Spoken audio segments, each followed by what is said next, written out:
بسم اللہ الرحمن الرحیم۔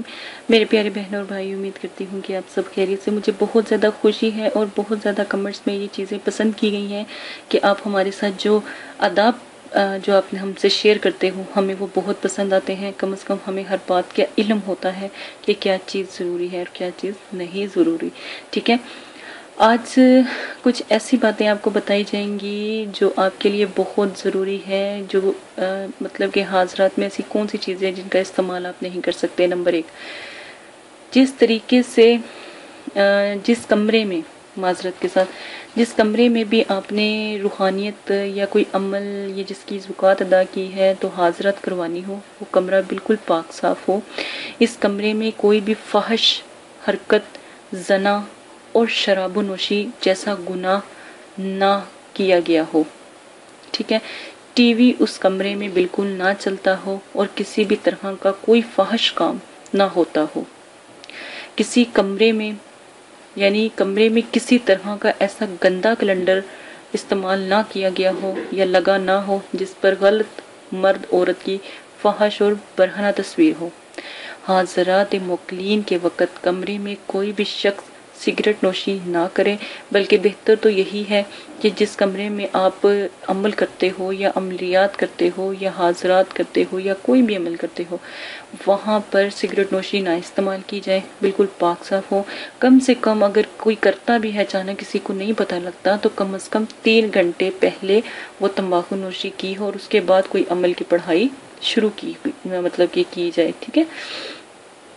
کیونکہ سگریٹ نوشی میں جو تمباکو استعمال ہوتا ہے وہ مطلب کہ حرام نہیں ہے، اس کو جو ہے مکروہ قرار دیا گیا ہے، ٹھیک ہے، پڑھائی کے دوران، ٹھیک ہے۔ اس چیز کا خاص خیال رکھیں۔ حاضرات کے وقت کمرے میں کوئی ایسی عورت موجود نہ ہو جس کو جو ماہواری یا کوئی ایسا کوئی مسئلہ اس کے ساتھ درپیش ہو اور وہ جنابت میں ہو، ٹھیک ہے، اس طرح کا بھی کوئی مسئلہ نہ ہو۔ حاضرات کے وقت کمرے میں کوئی ایسا مرد عورت موجود نہ ہو جس پر غسل جنابت بھی واجب ہو، ٹھیک ہے، اس کو بھی داخل نہیں ہونے دینا چاہیے۔ یہاں تک کہ اس چیز کی بھی بہت زیادہ جو ہے منع کیا گیا ہے کہ اگر آپ کوئی عورت رکھتے ہو یا مرد رکھتے ہو اپنی پڑھائی کے درمیان کھانا پکانے کے لیے یا وظیفوں کے درمیان یا چلوں کے درمیان کوئی کھانا وغیرہ پکانے کے لیے، تو پھر اس چیز کا بہت زیادہ آپ خیال رکھا کرو۔ جو چیز اسلام میں ہر چیز میں جائز ہے وہی چیز کا آپ بھی استعمال کر سکتے ہو، ورنہ یہ گناہ ہوگا، ٹھیک ہے۔ اس چیز کا خاص خیال رکھیں۔ اور غلطی کی بھی کسی قسم کی کوئی گنجائش نہیں ہے۔ ان چیزوں کو آپ نے خود ظاہر ہے پوچھا کریں، ہر کسی کو کوئی ایسا مسئلہ تو نہیں ہے، کوئی ایسی پریشانی تو نہیں ہے، ٹھیک ہے۔ یہ چیزوں کا خیال آپ رکھیں۔ آج میں آپ کو سبحان ربی الاعلیٰ کا عمل آپ کو بتاؤں گی۔ آپ کا یہ بھی 5 روز کا عمل ہے، سبحان ربی الاعلیٰ، سبحان ربی الاعلیٰ، ٹھیک ہے۔ اس کا یہ عمل ہے 5 روز، اس کی ترتیب، اس کلمات کو آپ روزانہ کم از کم 1000 مرتبہ پڑھیں گے، بے شک سجدے کے درمیان، یا پھر آپ بیٹھ کر بھی آنکھیں بند کر کے بھی پڑھ سکتے ہیں، خوشبو لگا کر اگربتیوں کا استعمال کر کے بھی آپ اس چیز کو پڑھ سکتے ہیں، ٹھیک ہے۔ 5 روز کا یہ عمل ہے۔ الحمدللہ 3 دن میں کافی فرق پڑ جاتا ہے، لیکن یہ 5 دن جو ہے، اس کا 5 دن کا چلہ ضرور مکمل کرنا چاہیے، ٹھیک ہے۔ اس چیز کا آپ خاص خیال رکھیں گے۔ دیکھیں، میں آداب میں اس لیے بتا رہی ہوں کہ وہی آداب جو ہیں آپ نے استعمال کرنے ہیں جو آپ پڑھائی کے وقت، ٹھیک ہے۔ چوکڑی مار کر زانوں جو ہے آپ بیٹھ جانا ہے، ٹھیک ہے۔ کپڑے آرام دہ ہوں، سکون دہ ہوں۔ جو آپ مراقبہ یا پڑھائی کرتے ہو اس سے پہلے بے شک آپ پانی وغیرہ پی لو، لیکن دوران پڑھائی نہ بات کر سکتے ہو، نہ ہی کسی چیز کا استعمال کر سکتے ہو، یہ بات ہمیشہ یاد رکھو۔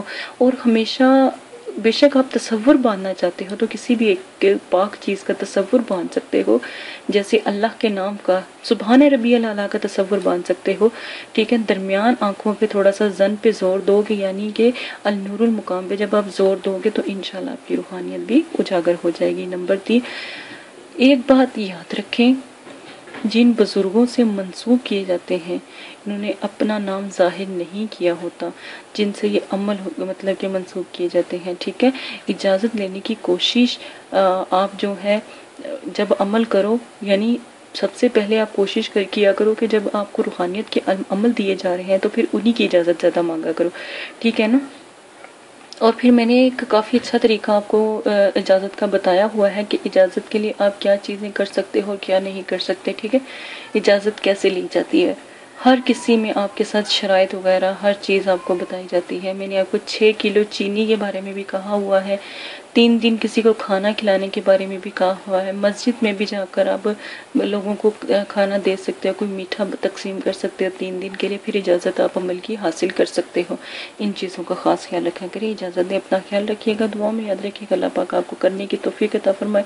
اور ایک بات یاد رکھیں، یہ عمل توبہ نعوذ باللہ غلط نہیں ہوتا، آپ ہی کی کسی کی غلطی کی وجہ سے عمل کامیاب نہیں ہو رہا ہوتا، ٹھیک ہے؟ اس چیز کا خاص خیال رکھیے گا، اجازت دیں، دعا میں یاد رکھیے گا، اللہ پاک ہمیشہ آپ کو قائم دائم رکھے، سلامت رکھے، عمل میں کامیابی دے۔ لائک کریں، شیئر کریں، کمنٹس کریں، اور سننے والوں پر لازم ہے کہ ہمارے چینل کو سبسکرائب کریں۔ اللہ حافظ۔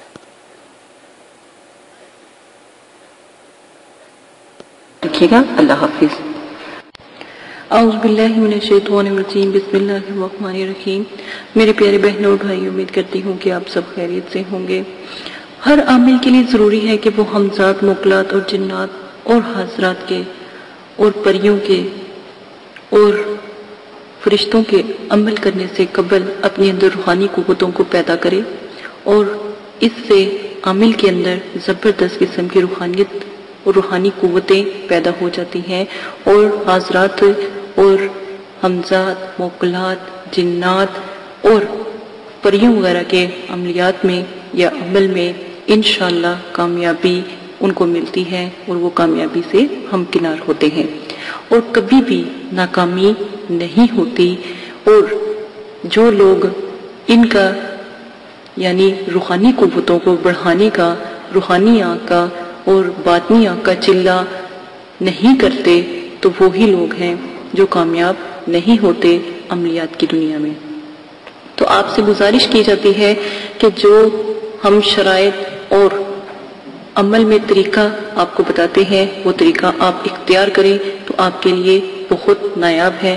اور اگر ایک چلے میں آپ کو روحانی قوت اپنے اندر محسوس ہوتی ہے اور روحانیت ظاہر ہونا شروع ہو جاتی ہے، تو یقین مانیں آپ عملیات کی دنیا میں کامیاب ہوگے۔ نمبر 2، روحانی قوتوں کو بلند کرنے کے لیے آج میں نے جیسے کہ پہلے بھی کہا تھا کہ میں جو عمل آپ کو بتاؤں اور جو طریقہ اور شرائط بتاؤں وہ آپ لازم کریں۔ شرائط نمبر 1، جگہ بالکل پاک صاف ہو، آپ بھی پاک صاف ہو، غسل آپ نے کیا ہو، جنابت سے آپ نے پرہیز کیا ہو، یعنی گندگی سے آپ دور ہوں۔